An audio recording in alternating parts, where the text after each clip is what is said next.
mai napon a telefonunkat fogjuk áttükrözni a gépünkre, akár Wi-Fi-n keresztül is, és a telefonodra semmit se kell telepíteni hozzá. Először is be kell állítani a telefonunkon pár dolgot, hogy működjön a tükrözés. Na vágjunk is be. És be kell mennünk a beállításokba. Ezután itt legörgetünk, és keresünk egy olyat, hogy információ az eszközre, vagy valami ilyesmit. Minden gyártónál más lesz. Nekem egy OnePlus-os telefonom van. Na, ezt megnyomjuk. És megkeressük. Nekem itt az van, hogy verzió. És akkor ezt a build számot meg kell keresni. És akkor erre addig kell nyomogatni, amíg ki nem írja, hogy fejlesztő leszek. Ugye én itt most gyors megadom a jelszom. És akkor itt fejlesztő is lettem. Akkor itt visszamegyünk. Most bemegyünk oda, nekem itt van a rendszerbeállítások fül alatt lent, hogy fejlesztői beállítások. Nektek lehet, hogy itt fent ezen a főképernyőn lesz. Minden gyártónál más mondom. Az a lényeg, hogy feloldjuk ezt a fejlesztői beállításokat.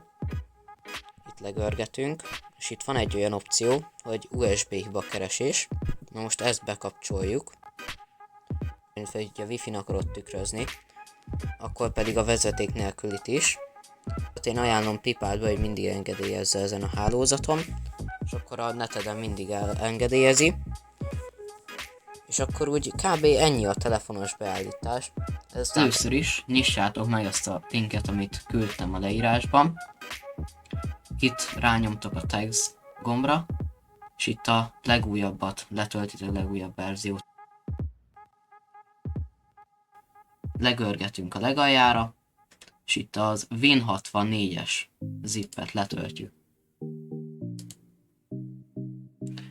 Miután letöltött, azután jobb klikkelünk rá, és itt van egy olyan, hogy az összes kibontása, erre rányomunk, és kibontás, és itt megjelenik. Ezután pedig telefonunkat hozzá fogjuk kötni a gépünkhöz egy USB kábellel. Így, már látjátok, meg is jelent. És most, hogyha itt megnyitjuk az scrcpy.exe programot, hogyha mindent jól csináltál, akkor meg kell jelenjen a telefonod képernyője egy pár másodperc múlva. És itt is van, és akkor itt látjuk, hogy itt a Discordon meg van nyitva, és akkor itt ugye görgetek a telefonon, görget ugyanúgy minden. Itt tudjuk egyébként, az a jó, hogy itt tudjuk az egeret is használni, görgőt. Most a görgőt használom, és ezzel is tudok görgetni, és a billentyűzetet is tudom használni, ami tökre király. Nyilván Brawl Stars-ba, vagy ilyen mobilos játékokban általában nem fogod használni, Minecraftban mondjuk tudod, de úgy ennyi. Ez az alapbeállítás. Most, hogyha vezeték nélkül akarjuk áttükrözni a képernyőt, ez az én telefonomon főleg nagyon macerás. Na, ingyen megmutatom. Először be kell mennünk beállításokba, ugye rendszerbeállítások, be kell jutnunk fejlesztőibe.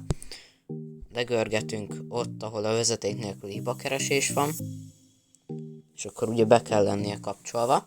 Most, ha én itt a bal oldali részére nyomok, én itt kapok egy IP cím és portot. Itt látod egyébként, hogy párosítva van a géped. De az a lényeg, ezt az IP cím és portot majd be kell írni a gépnek. Nekem úgy van, mert nem tudom, szar a telefonom. Nekem úgy van, hogy bárhányszor újra csatlakozok egy Wi-Fi hálózatra, mindig új portot generál, tehát nagyon macerásan mindig újra meg kell adni, újra be kell írni. Tehát ezért én inkább ajánlom a vezetékeset, meg mert az gyorsabb is, meg minden. De most akkor átmegyünk a gépre. És akkor itt megnyitjuk a Screen Copy-nak a mappáját. Megnyomjuk, hogy Open a Terminal Here. Akkor ide beírjuk, hogy Screen Copy. És akkor kötőjel TCP/IP egyenlőséggel.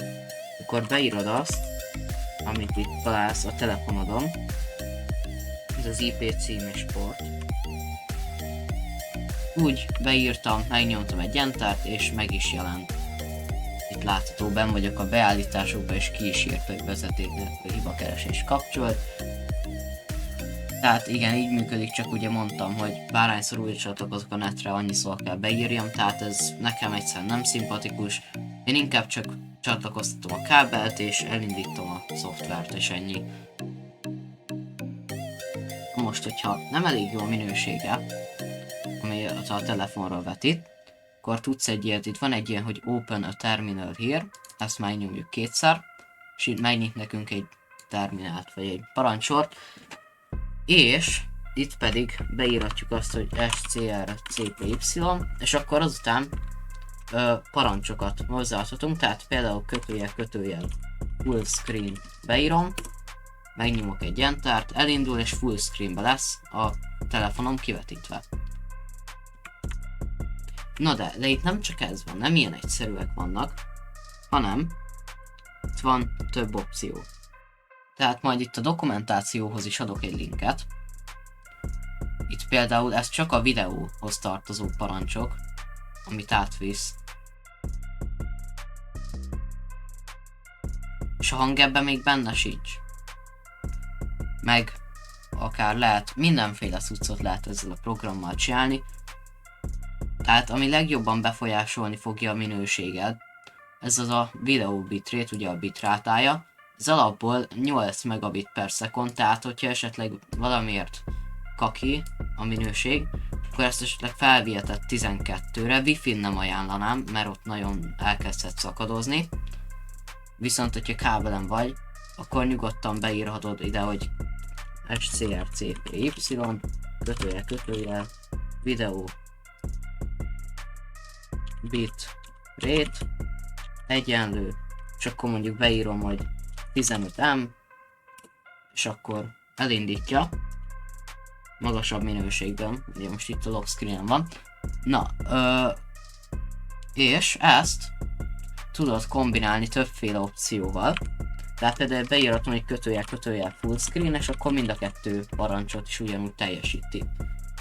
Tehát ezzel nagyon sokat lehet játszadozni. Aki akar ezzel itt játszadozni, annak mondom, itt van a leírásban a link.